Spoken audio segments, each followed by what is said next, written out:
میری چھوٹی بہن فاطمہ ہر وقت مجھ سے عجیب و غریب سوال پوچھتی ہے۔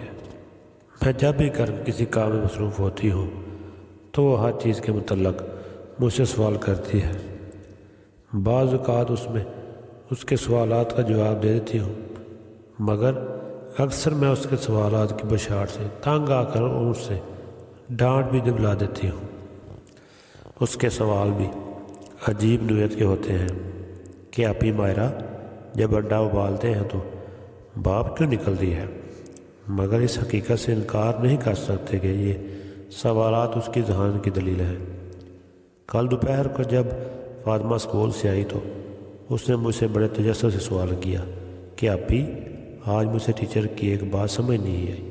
انہوں نے بتایا کہ اللہ سے دوری ہماری ناکامی یا تباہی کا سبب بنتی ہے، مگر آپی اللہ تعالیٰ تو آسمان پر ہوتا ہے اور ہم زمین پر، تو پھر ہم اللہ سے دور ہی ہیں۔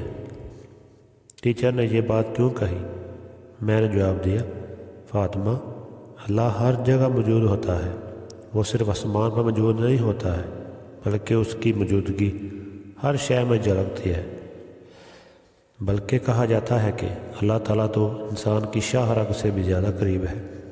اب آپ خود دیکھو کہ انسان کی شاہ رگ اس سے کتنی دور ہے۔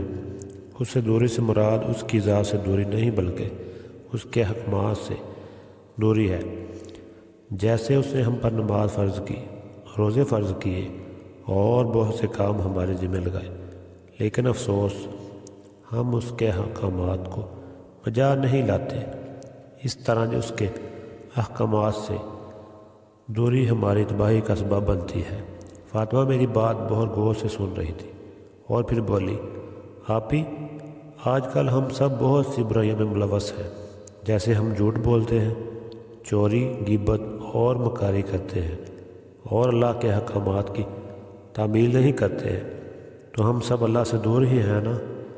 میں نے اس بات میں سر ہلایا تو اس نے کہا کہ یہی وجہ ہے کہ ہمارا معاشرہ تباہی کا شکار ہو رہا ہے۔ رات کو جب ہم سونے کے لیے اپنے بستر پائی تو مجھے اس کی بات یاد آئی اور میں نے محسوس کیا کہ واقعی ہم اللہ سے دور ہو گئے ہیں، اس کے احکامات سے منہ موڑ بیٹھے ہیں۔